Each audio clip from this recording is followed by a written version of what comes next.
cinéma, les films, il faut exagérer tous les mouvements. Un jour, j'ai vu Tyson dans une émission de TV aux USA, et il faisait un petit sparring, mais il faisait... Les gens disent, mais qu'est-ce qu'il fait? C'est un nain ou quoi? Mais faire un uppercut, c'est très serré pour se protéger, et puis un crochet, il perd pas de condition physique, il perd pas de souffle, et tout est vraiment... C'est rapide. Tandis que dans les films, c'est... Et il faut bien exagérer, à la John Wayne, pour montrer le son. You know, et ça, c'est le cinéma.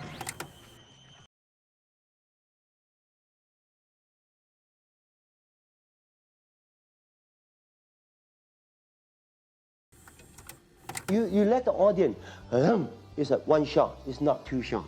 They're more clear to see what are you doing. You're not cheating. I never move my camera. Always steady, wide angle. Let him see I jumping down, I do the flat, I do the fall, I do the running. And mostly people after fighting, bang, bang, bang, because bang, bang, bang, run. Why? Because double.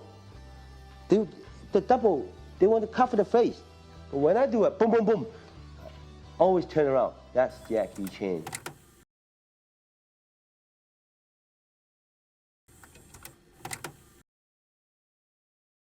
There's an old Zen story of two monks that were walking across the bridge. And the junior monk said to his teacher, he said, "What is the Buddha nature?" And the older monk picked him up and threw him in the water. You know?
Hey guys, it's me, your boy. Originally I wanted to create a supercut of this movie, but it became too hard to keep track of what's going on, so I decided to write a script. But that didn't go very well either, so instead we'll just watch my edited version together. And I'll explain the funny highlights. Like you're my father, and I'm telling you about the latest Simpsons episode line for line. Are you ready? Let's begin.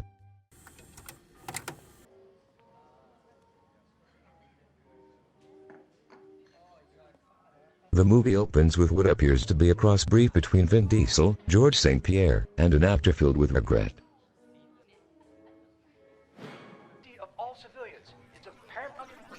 Suddenly the closest television begins to glitch and shiver. It is interrupted by what we can only assume through subtle visual cues is a power broadcast. The red-blooded American on screen begins to give us our first exposition for this masterpiece of a film. We learn that civilization as a whole had been at war for decades, and to end the suffering of billions the United Nations elected the director to overrule all.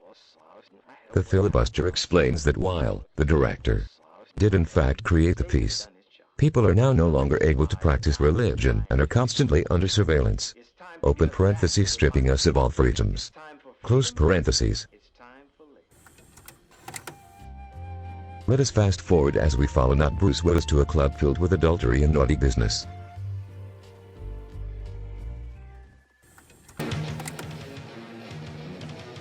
A woman tries to take a picture with our bald badass hero without permission, then gets pissed when he knocks it out of her hand. Hard cut to geisha eyes.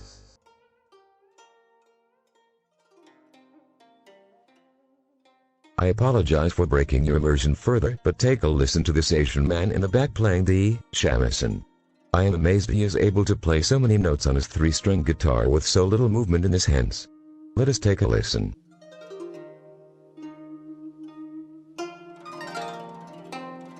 We then cut to me and the boys enjoying cultural appropriation. Dub Damadone says, Beauty is power. Woman's shape, smile, eyes that can cut right through a man. Then Scary Julian Assange's like, And is she for sale? we are then given our second dosage of exposition. The but pirate pretty much explains that he wants freedom, repeating to his partners in crime exactly what he did during his broadcast. Crime or you baby.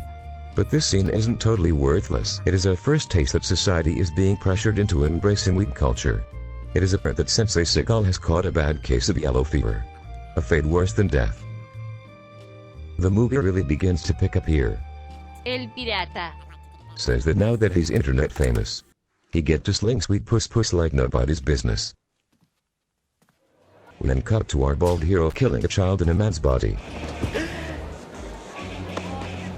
His rampage does not stop there, as he breaks down the door where Tweedledee and Tweedledinkus are fighting.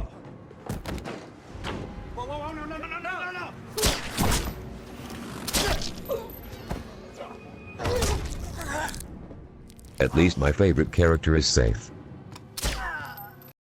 Dang it. Skipping forward a bit, we are treated with our assassin's first interaction with other characters. Do you mind if I take a smoke? Notice the little nod. The constant waving of the guns. Is this some sort of professional technique?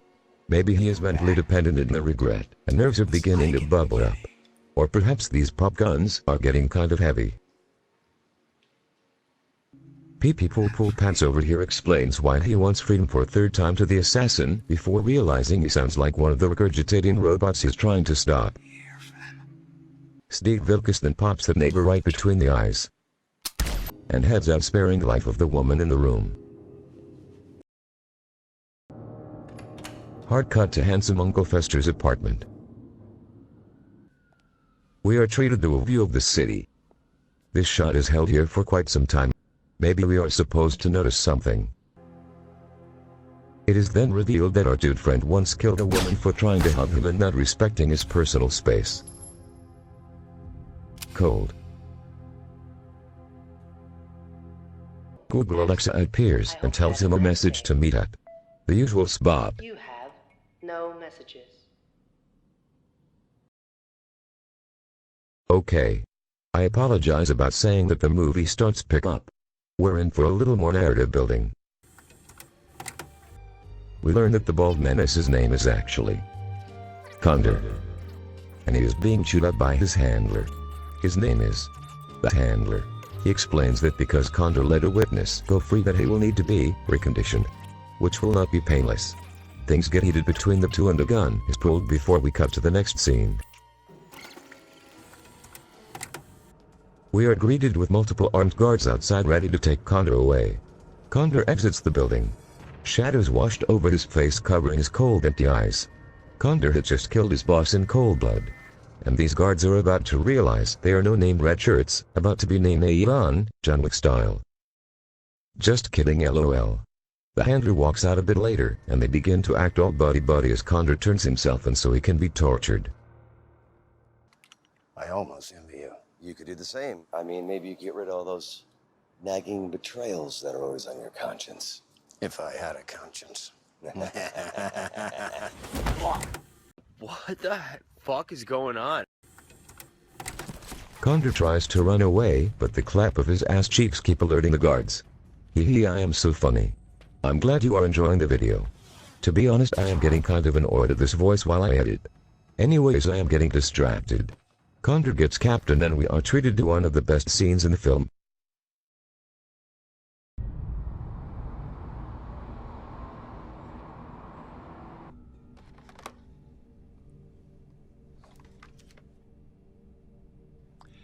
This is what I would call unexcusable.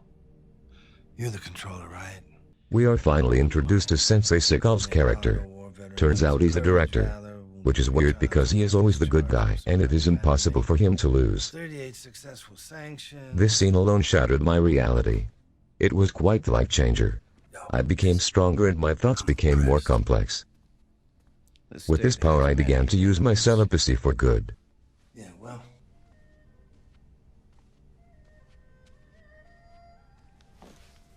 この政治的なことは面白くないですわ。わかりますとも。I will keep the water warm for you. 冷めないようにね、俺がすぐそちらの方行かせていただきます。 Okay guys, don't laugh. First off, in the prequel, Seagal's wife got penis snapped and it was a really heartbreaking scene. You would know that if you were a true fan, so I would appreciate it if you learned some respect. Furthermore, his Japanese is good. This mumble rap doesn't do it justice. Here is a short clip of him speaking Japanese to a very real Japanese Aikido master, Tetsuhiro Hokama. ここでもいいですよ。ね、僕はいつもここなんですけど、あー先生はここ。ここはい。あるいはこの V ライン、キックボクシングがこう空いてるから。ね、オープンだとか。キックの場合はここで。もうゲームはね、そのリングに入ってね、規則があるから、我々は規則ないですよ。我々はやっぱり戦いたら命捨てるでしょ。そうでしょ。ルールないんだよ、俺は。そうでしょ、我々は。ルールないんです。残念ながら。Wow. Nihonga Jozu desu ne. This guy must be N3. At the least.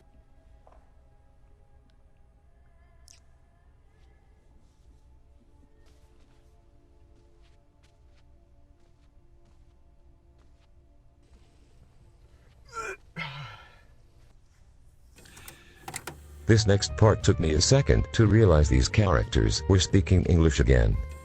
You need somebody that can really successfully take out the next guy who comes up. Condor is the best. I've really talked over and edited out their entire conversation. But fortunately, Sensei Seagal will repeat everything the handler has just said. But like, in a cooler way. Cause he knows Aikido, and like, can beat up your dad probably. Raise your hand. When I hold you, go ahead, raise your hand. You see, when I raise your hand, you go up. When I raise you down, you go down. When I lift you up, you go up. All of these things are things that manipulate you, but they're not things that have to hurt you. They're things that just manipulate you because I can use pure thought. Those are all the things that really make for the ultimate warrior. Was that supposed to be a title drop?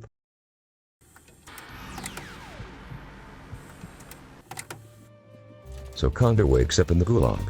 Yes, that is what they are called in this film. After stumbling through some poorly lit hallways. And also getting tased by some guards. Eventually finds his way into a bathroom and uses his expert hitman skills to procure a disguise.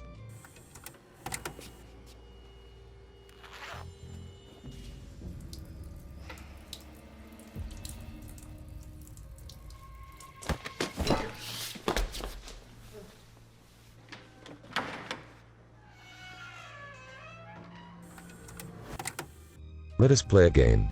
Who do you think confronts Condor as he tries to leave the men's bathroom? A. An off-duty guard. B.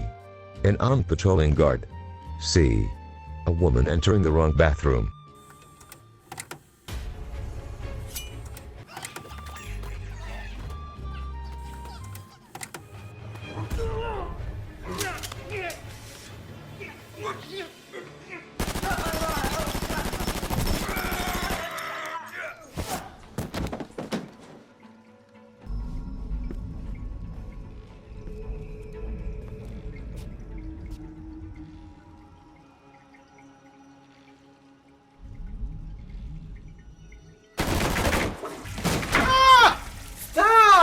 dropped my croissant!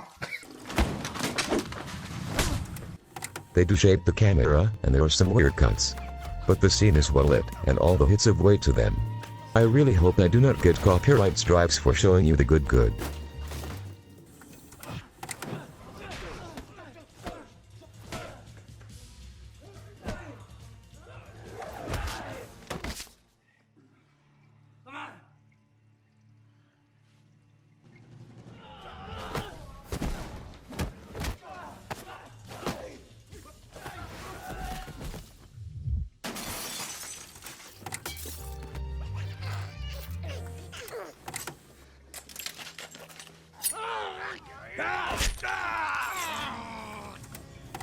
I like the funny noises Condor makes.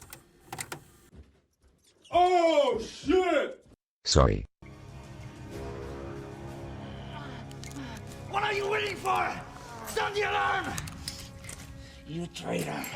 Even if by some miracle you survive this, there are a million more like me. Then it is an even fight. Mother trucker, dude! That hurt like a butt cheek on a stick. Condor then arms himself and heads on his way.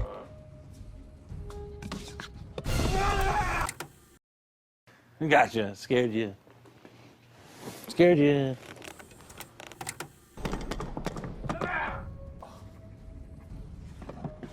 Hey, everybody.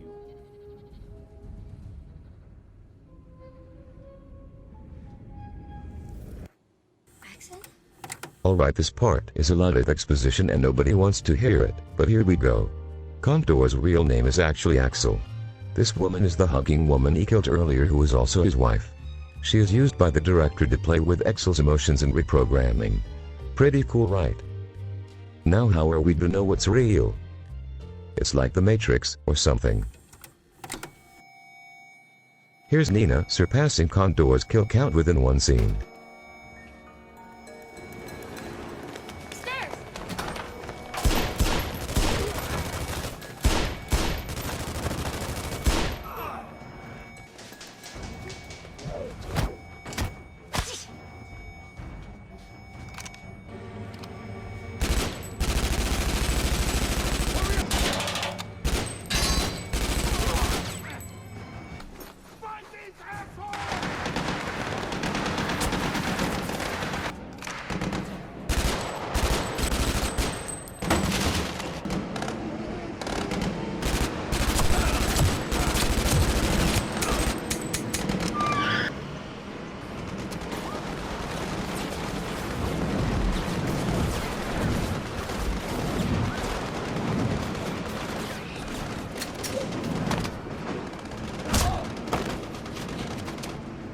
Alright, now here's Condor's montage.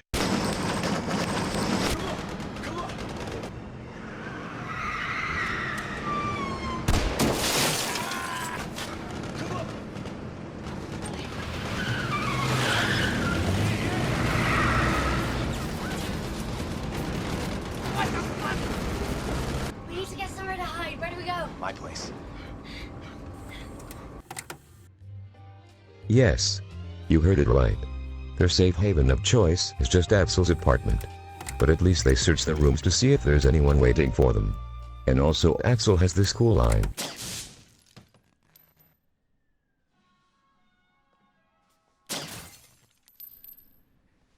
They watch us do those things.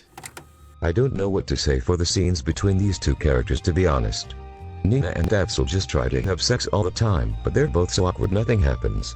I just want more conversation between the handler and Sensei Seagal, aka the director, aka Dream Daddy. Oh no, who could have seen this coming?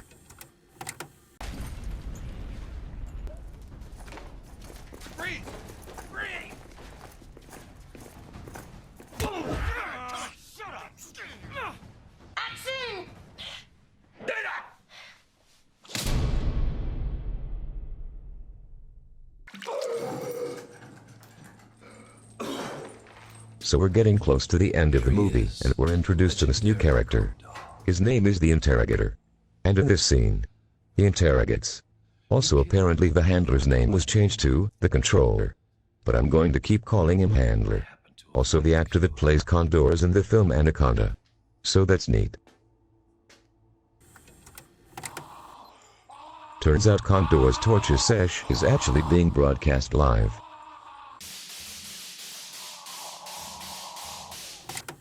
These guys.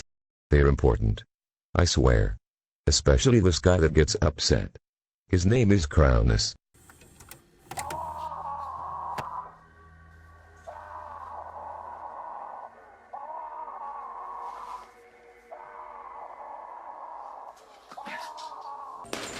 That's enough.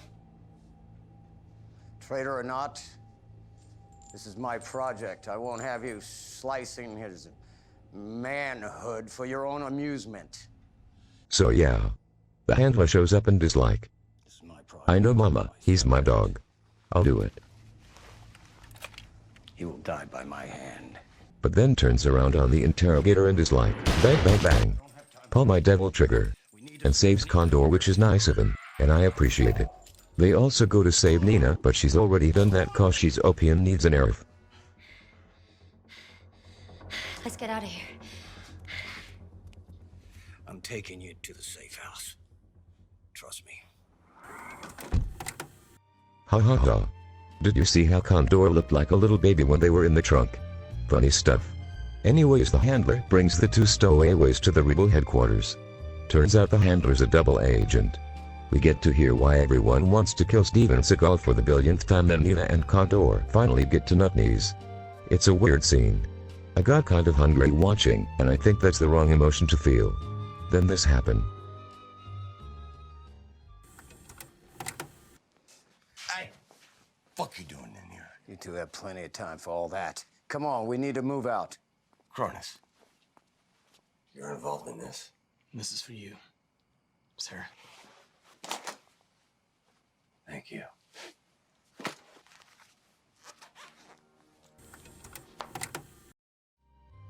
So this is Condor's super suit. It's what's featured on all the posters. And he just kind of zips it up. Super suit. More like wearing hockey pants. Go back to paintball, Master Queef. Also Crownus is here now. What a great reunion. I wish Asian guitarist was still alive to see this. So learning and studying acupuncture, herbology, massage, every meridian in your body is an organ. Everything is corrected. Everything is connected to your nervous system. Everything is connected to your brain, all of your vital organs. Spine has all of the nerves coming into all of the organs. So we massage kidney, liver, heart, spleen, everything. This is what I need to teach you so that you can do the same to me. Dude. I love ASMR. I don't know why I included this. To be honest, I don't know why they included it either. Anyways, let's get back to the epic adventures of Condor and Crownus as they sneak into Seagal's palace. You won't believe what happens next. And I've seen you make decisions for the good. But that's because I have no choice. You do. And I think about every innocent life that I've needlessly taken. From now on, I'm in control. Going in. Take out the guard by the tower.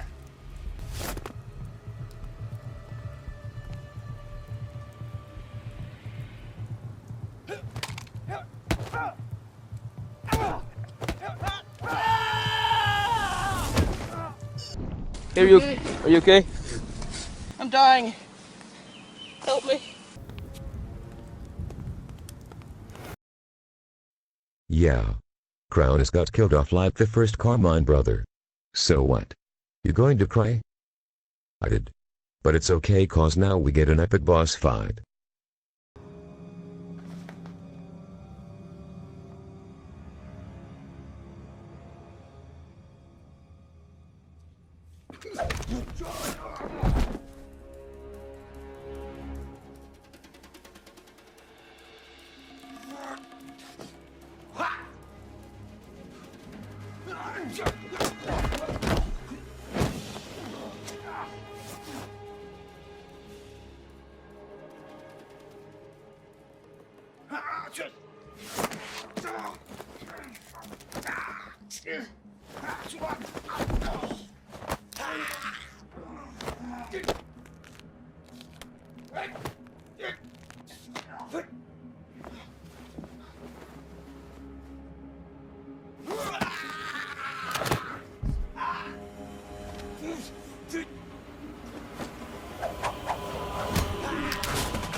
Tell me, what's the meaning of the truth to you?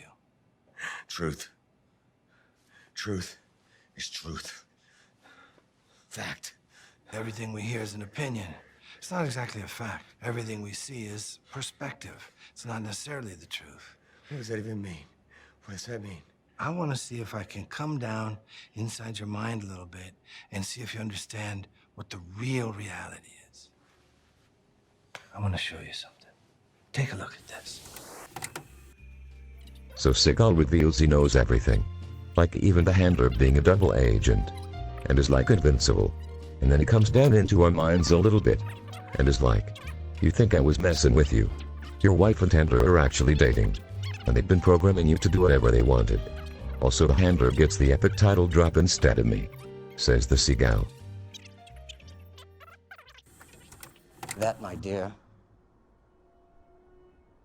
is the perfect weapon. I'm rock hard right now with emotion. I got a phoner. Condor, learning that he is an namby-pamby, is rightfully pissed. And a little aroused. And goes to where Nina and the handler be. Nina's like,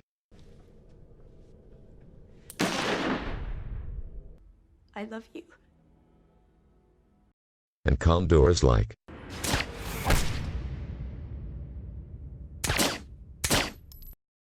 damn, this is devious. So Condor goes back to the director. I'm finished. Man, you've done well, Condor. I'm proud of you.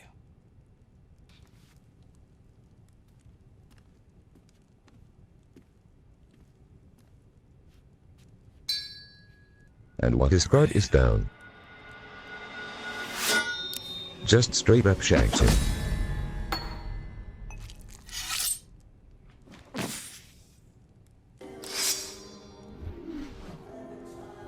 This is my destiny.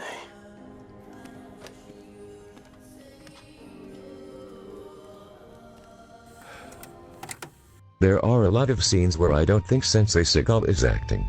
And this is definitely one of them. It's like we're watching him realize he's getting too old to be a protagonist. And even if he has a good idea, he can't afford a team that can put things together into a cohesive plot. He's getting old. And his legacy crumbled to being nothing more than a kung fu clown. But to me that's not true. To me, he is a great martial artist. Great stunt coordinator. And a great sensei.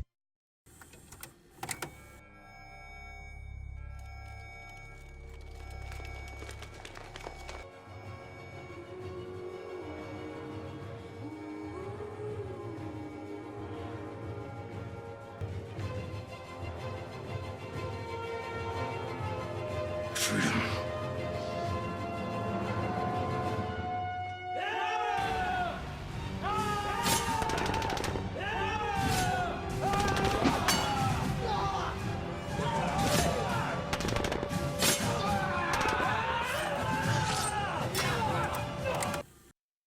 Don't be confused. These are the kendo guys from earlier that watched him get tortured. I told you they were important.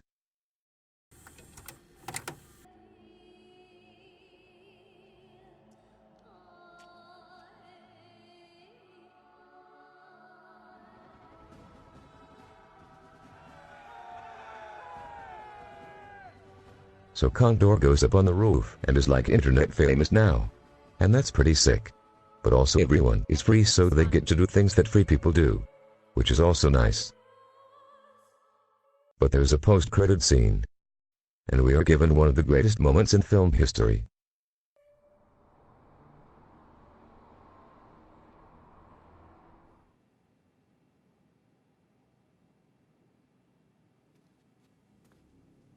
My brother. Mission complete, sir. Almost. wonderful job for me, brother. I'm really proud of you and really grateful to you. It breaks my heart to see you like this. You gave me your life, you gave me everything. My people say you can judge a man's entire life by his last breath. We not only live life with honor, but we die with honor. And that's what you've done. Give me an honorable death.